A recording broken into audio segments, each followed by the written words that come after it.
오늘은 이낙연 전 더불어민주당 대표의 동생 이계연 씨가 대표이사로 있는 삼부토건에 대한 소식을 준비했습니다. 지난해 상장사 삼부토건이 발행한 전환사채의 목적과 행방을 둘러싸고 상식적으로 이해하기 힘든 정황들이 속속 발견되고 있습니다. 저희 한국경제TV가 단독 취재했습니다. 2020년 8월 5일 삼부토건 이사회는 350억 원 규모의 전환사채 10일을 발행하기로 결정합니다. 12 전환가액은 주당 1,000원입니다. 이사회 결정 직후부터 거래량과 주가는 모두 상승하기 시작했습니다. 주가는 지난해 최고 6,080원까지 급등했습니다. 2020년 10월 22일 이낙연 당시 더불어민주당 대표의 동생 이계연 전 사만기업 대표를 삼부토건의 사내이사로 영입한다는 발표가 주가 상승에 결정적인 역할을 했다는 게 시장의 분석입니다. 10일을 인수한 곳으로서는 삼부토건 주식을 시가보다 훨씬 싼 가격에 받아 몇 배의 차익을 볼 수 있는 구조가 만들어진 겁니다. 이 10일을 인수한 회사는 총 6곳, 350억 원이 모두 삼부토건 주식으로 전환되면 주식 총수 대비 17.72%의 지분을 갖게 됩니다. 네, 이 사안을 단독 취재한 신인규 기자 그리고 증권부 이민재 기자 나와 있습니다. 이 기자, 이 삼부토건이 전환사채 CB를 발행했다라고 하는데 여기서 말하는 CB가 정확히 뭐고 어디에 쓰이는 겁니까? 일단 전환사채는 주식을 채권으로 바꿀 수 있는 하이브리드 채권이라고 보면 될 것 같습니다. 2년에서 한 3년 정도 만기를 설정해 두고 이때 주식을 바꿀지 말지를 결정하는 구조의 채권인데요. 이 대부분의 회사는 자금 유치를 위해서 CB를 발행을 합니다. 지금 그래프에서 보다시피 그 운영자금으로 쓰겠다고 공시를 하는 경우가 많은데요. 최근에도 보면 이 카카오 게임즈가 5천억 원, 또 일동제약이 1,000억 원의 CB를 발행을 했고 또 신규 투자를 위한 실탄으로 사용하겠다라고 계획을 또 밝힌 바가 있습니다.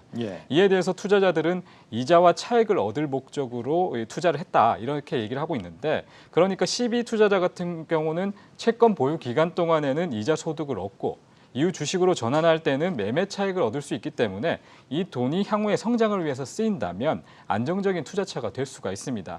특히 주식으로 바꿔서 차익을 노리는 경우가 많은데요. 예를 들면 지난해 그 HMM이 이때 그 CB를 확보한 투자자 같은 경우에는 주가 급등으로 큰 수익을 얻기도 했습니다. 그러니까 그런 전환사채를 삼부토건이 공교롭게도 발행을 하고 나서 이 이낙연 전 대표의 동생이 이 회사의 사내이사가 되자 주가가 크게 올랐다. 이 현재 주가상으로는 이 전환사채를 인수한 회사들이 몇 배의 이득을 볼 수 있는 구조가 만들어진 셈인데 이 사실 여기까지는 그럴 수도 있다, 우연이었다라고도 볼 수 있지 않겠습니까? 그렇습니다. 그런데 문제는 이 CB를 인수한 사람들, 인수 주체가 누구냐에 따라서 그 부분이 좀 달라질 수 있다는 점입니다. 제가 취재하면서 그 부분에 대해 특히 좀 수상한 점이 발견이 됐는데요. 저희는 이 회사들의 소재지를 직접 찾아가 봤습니다. 삼부토건의 CB를 인수한 기업들은 이사회 2주 전쯤 새로 만들어진 회사입니다. 한 곳 한 곳 찾아가 봤더니 이들은 등기부상 주소지만 있고 실제로는 존재하지 않는 페이퍼 컴퍼니였습니다. 2층 가정집을 주소로 쓰고 있는 곳도 있었습니다. 사장님 말씀 좀 여쭙겠습니다. 혹시 여기 2층에 회사가 있나요? 회사요? 아니 여기 개인 집인데요, 여기는. 2층 개인 집이에요? 네. 그런데 이들 중 한 곳의 주소에서 석연찮은 기업이 등장합니다. 문이 닫혀 있지만 사무실 밖에는 CB를 인수한 페이퍼 컴퍼니 대신 루트원 플러스와 빌리언이라는 기업의 이름이 붙어 있습니다. 그리고 루트원 플러스의 등기부 등본에는 삼부토건의 전 회장이자 현재도 삼부토건의 등기 임원으로 재직 중인 A씨의 이름이 있었습니다. A씨는 루트원 플러스의 대표이사를 10년 가까이 역임했었고 이후 삼부토건이 CB 발행을 결정한 지난해 8월에는 A씨의 부인이 루트원 플러스의 대표이사로 되어 있습니다. A씨는 삼부토건의 자금 조달과 의사결정 등을 담당하는 최고 경영진 가운데 한 명이라는 게 내부의 전언입니다. CB 발행을 결정했던 지난해 8월 이사회에도 A씨가 직접 참여한 기록이 있습니다. 그러니까 이 삼부토건의 전환사채를 받아서 이득을 본 회사의 주소지를 찾아가 봤더니 거기에는 이 현 삼부토건 임원이 연관된 회사가 있었던 거네요. 그런데 이 CB를 받았다는 회사가 정말 우연찮게 이 삼부토건 임원이 연관된 회사가 있는 그 위치에 있었을 가능성은 없는 겁니까? 등기상 루트원 플러스와 본점 주소지를 이제 동일하게 공유했던 이 CB 인수 회사는 좀 더 찾아가 봤더니 올해 3월에 본점을 이전합니다. 그럼 여기는 어디로 갔을까? 이 주소를 저희가 한 번 더 찾아가 봤더니 충북 음성군으로 되어 있었는데요. 예. 이곳의 주소는요. 르투원 플러스가 운영하고 있는 공장, 충북 음성 공장의 주소와 또다시 동일했습니다. 그러니까 이 삼부토건 임원이 연관됐다는 그 루트원 플러스와 12인수 회사가 공교롭게도 2번씩이나 주소가 겹쳤다 이거네요. 그렇다면 이 삼부토건은 대체 이 전환사채라는 걸 왜 발행했는지 짚어볼 필요가 더 커지겠습니다. 앞서 이 기자가 말한 것처럼 회사가 자금이 필요할 때 발행하는 게 전환사채다라고 한다면 이 삼부토건이 당시에 자금 사정이 어렵거나 했던 건 아닌가요? 사실은 취재의 시작이 그 부분이었습니다. 전환사채를 발행한 당시에 삼부토건은 회사 재무 구조가 이미 안정적이었다 이런 설명을 내놨었는데 이거는 뒤집어 보면 당시에 그 회사가 전환사채를 발행해야 할 경영상의 필요가 절실하지 않았다는 뜻이 되기 때문입니다. 예. 조금 어려운 얘기인데요. 이 삼부토건의 해당 전환사채는 1년 안에 갚아야 하는 유동성 전환사채로 개정이 잡혀 있습니다. 이거 무슨 말이냐면 당시에는 장기 자금을 저리에 조기 확보했다. 장기 자금이라는 거는 1년보다는 긴 게 되겠죠. 예. 그런 자금을 저리에 확보했다는 회사의 공식 설명과 회계상으로 들어다 보면은 완전히 들어맞지 않는 부분이 계속 존재하고 있었던 겁니다. 그렇다면 전환사채 납입 이후에 삼부토건의 재무 구조가 어떻게 바뀌었는지 그 부분도 저희가 살펴봤습니다.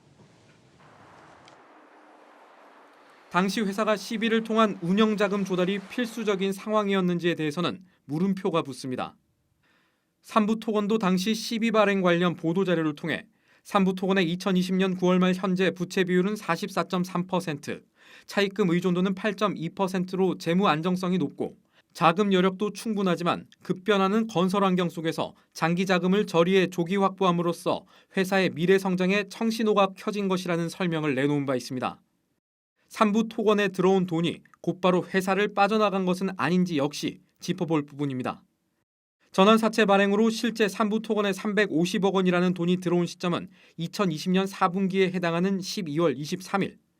그런데 사업보고서를 보면 시비로 자금을 조달한 4분기에 단기대여금 명목으로 삼부토건에서 400억 원대의 금액이 인출됩니다. 계열사 등 특수관계자에 빌려준 돈이 아니어서 누구에게 갔는지 특정할 수 없는 현금이 운영자금이 필요하다는 명목으로 시비를 발행한 회사에서 빠져나간 셈이라는 지적이 나옵니다. 전환사채 350억이 어떻게 조달되었고 어떻게 쓰였는지 이렇게 흔적은 남지만 자금들이 이렇게 스쳐 지나가는 형태이거든요. 자금이 어디에서 어디로 정확히 파악되진 않은 채로 지금 라인펀드의 경우에도 항상 거의 모든 기업에서 그와 같은 형태로 나타났고요. 그렇다면 결국은 이와 같은 영역은 언론이라든가 시민단체의 영역이 아니라 검찰, 국세청이 나서서 이 자금이 실제로 누구와 조달을 했고 누구에게 쓰였는지 어떻게 흘러나갔는지 자금 흐름을 보다 면밀하게 검토하고 수사해야 될 영역이 아닌가.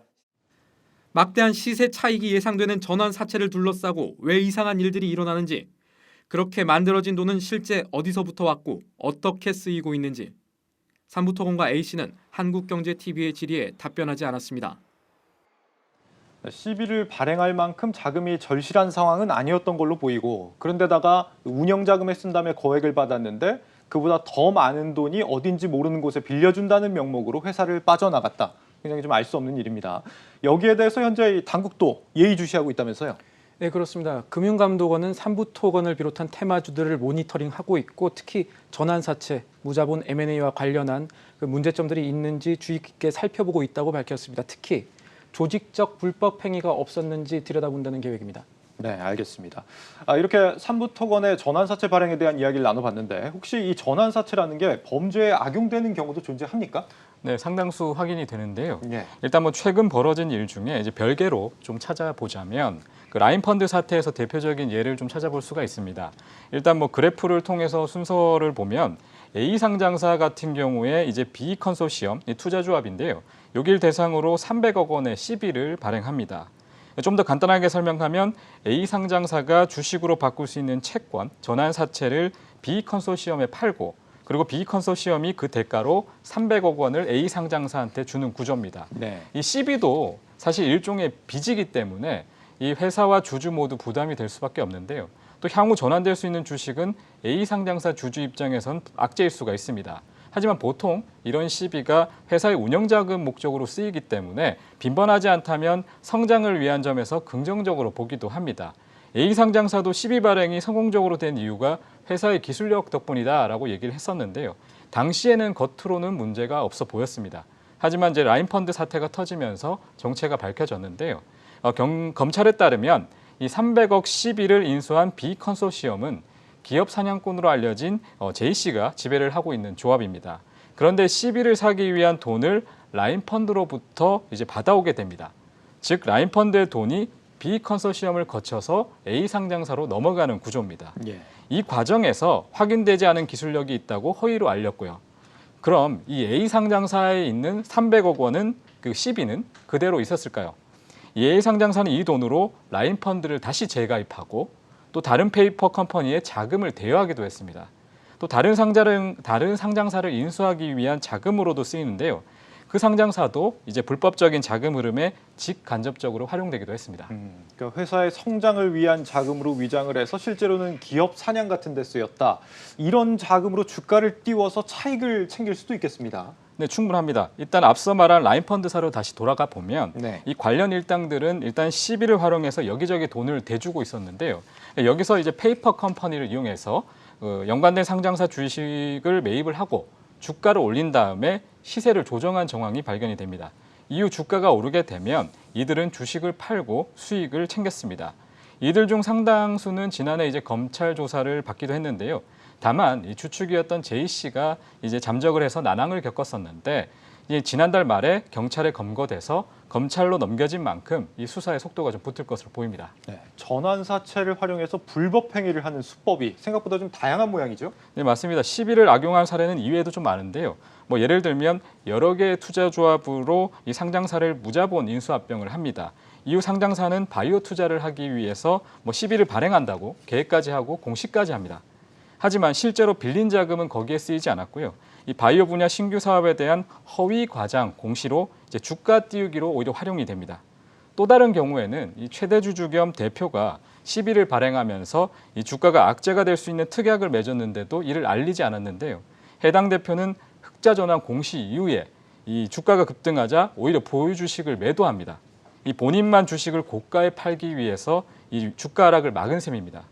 이외에 시비 발행 자체는 문제가 없지만 이 상장사의 자금 조달 정보를 미리 알게 된 이 재무적 투자자가 이를 이용해서 주식 매매를 하거나 또는 지인에게 전달해서 주식 매매를 하게 한 경우도 발견됩니다. 네, 신인규 이민재 기자였습니다. 잘 들었습니다.